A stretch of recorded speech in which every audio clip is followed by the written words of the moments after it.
México en serio, con Alberto Mojica Linares. Continuamos. Bueno, pues buenos días a todo el auditorio de En Serio Noticias. Gracias a nuestra compañera Lucero Gurrich, de otro lado del estudio, por esta presentación. Y ya puso en pantalla los 10 primeros temas, los 10 temas que vamos a tocar esta mañana aquí en Serio Noticias, edición matutina. Y en esta mesa de trabajo saludo con muchísimo gusto a mis compañeros Miriam Estrada y Jorge Sánchez. ¿Cómo les va? Muy buenos días, Beto. Miriam, muy buenos días. Muy buenos días también a nuestra audiencia.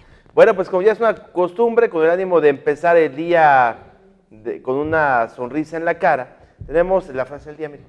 Claro que sí, y es que la confianza no siempre viene de tener la razón, sino de no temer a equivocarse. Esta frase de Peter McIntyre.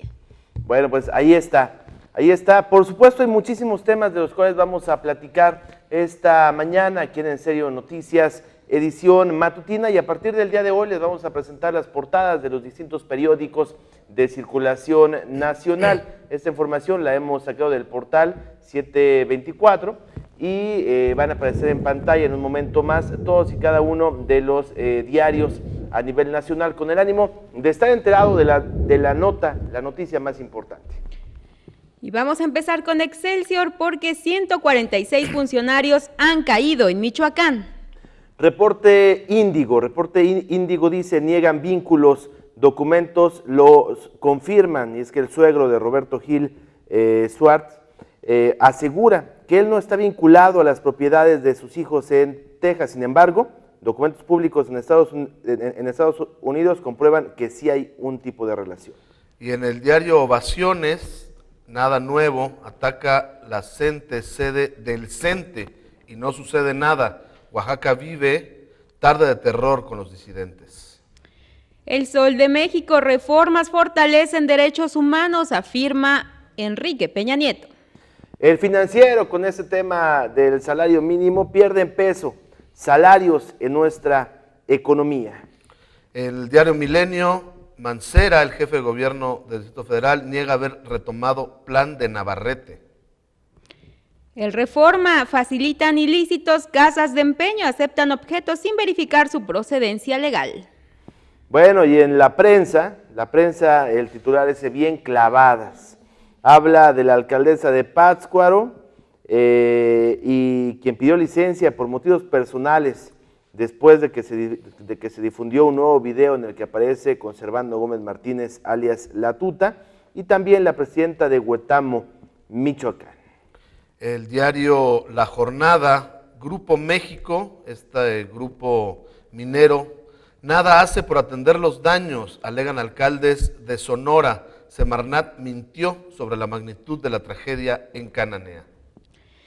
Y bueno, el Universal: FAO afirma urge reorientar subsidios al campo, sin apoyo 70% de productores. El siguiente periódico es La Crónica de México. Bajaron 50% las quejas contra el ejército. Yo creo que desde el periodo de Calderón para acá. El diario La Razón: asambleístas cargan al erario seguro para cubrir borrachazo. Costo de 2.272.399 pesos. El Economista: México blindado ante alza en tasas, ha anticipado los cambios de la FED. Esto lo afirma Bernanke.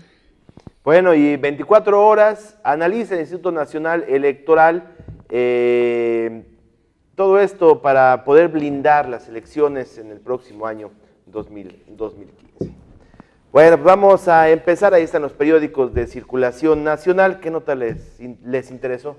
Pues la verdad que hay muchas muy interesantes. A mí me llama mucho la atención este asunto, una vez más, de la CENTE en contra del CENTE. Y lo mismo de siempre, ¿no? Pues no sé si lo de siempre, porque cuando vemos una historia añeja, el tema de los dos principales sindicatos de trabajadores de la educación del país, que han convertido particularmente la ciudad de Oaxaca o el estado de Oaxaca en su principal lugar de batalla, ¿no? Su principal campo de batalla. Bueno, aquí quienes terminan pagando los platos rotos indudablemente son los ciudadanos de la ciudad de Oaxaca, ¿sí? Los comerciantes de la ciudad de Oaxaca, que están perdiendo una vez más, así como sucedió, si bien recordarán ustedes, en el 2006, en el 2005 y en el 2006. Aquel plantón que echó por la borda la economía de la ciudad de Oaxaca, una ciudad inminentemente turística desde muchas perspectivas, una ciudad muy hermosa, por supuesto, con una gran tradición de servicio, y que bueno, las pérdidas son millonarias verdaderamente en la ciudad de Oaxaca, y lo más grave de todo esto y de estos conflictos es que quienes pierden y pierden sistemáticamente son los niños que pierden clases porque los maestros están en esta pero aparte, o sea, de no solo el tema son los niños, también el tema es, me parece muy importante,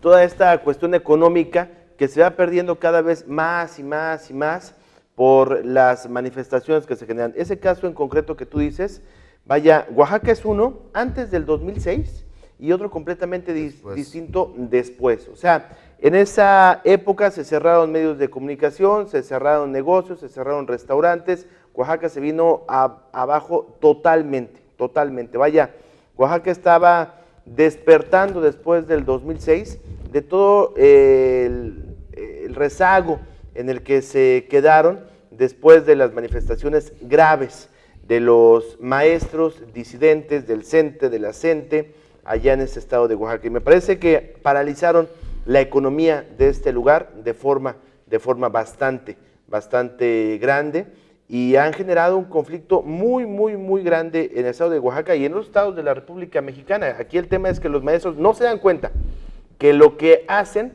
repercuten en gran medida a la propia, incluso yo diría, soberanía del estado de Oaxaca, porque realmente la economía se cayó en el momento en el que los maestros alzaron con más fuerza todas sus manifestaciones y todas sus movilizaciones. Lo que es impactante, impresionante, es cuando el gobierno del estado de Oaxaca y el gobierno federal van a tomar cartas en el asunto en esta disputa tan terrible que tienen los dos sindicatos, porque ya pareciera que es la tierra de nadie. Se vive en ese asunto en una anarquía, en el mal sentido, total y absoluta.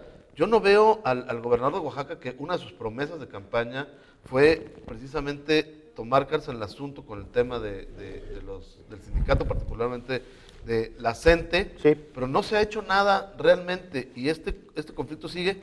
Y cuando vemos las imágenes de estos enfrentamientos y vemos a las personas que encabezan estas movilizaciones, estos grupos, actúan verdaderamente con una impunidad total y absoluta, y pareciera que no les importa. Saben que no va a haber consecuencia de sus actos y de su vandalismo, en gran medida de su vandalismo. Bueno, vamos a hacer la primera pausa comercial de ese espacio de noticias, de análisis. De vuelta vamos a empezar con el primer tema de la orden del día de esta mañana, que tiene que ver justamente con lo que ayer publicaba el periódico 24 Horas, en torno a que la Policía Federal, el propio Ejército, habría tenido la oportunidad de capturar a Servando Gómez Martínez alias La Tuta y simplemente no lo hicieron. Si viajas al DF, recuerda que hoy no circulan vehículos con engomado rojo y terminación 3 o 4. Si estás en Tuxtla Gutiérrez, Chiapas, sintoniza En Serio Noticias a través de tu canal 117 de Megacable. México en serio. Un corte. Regresamos.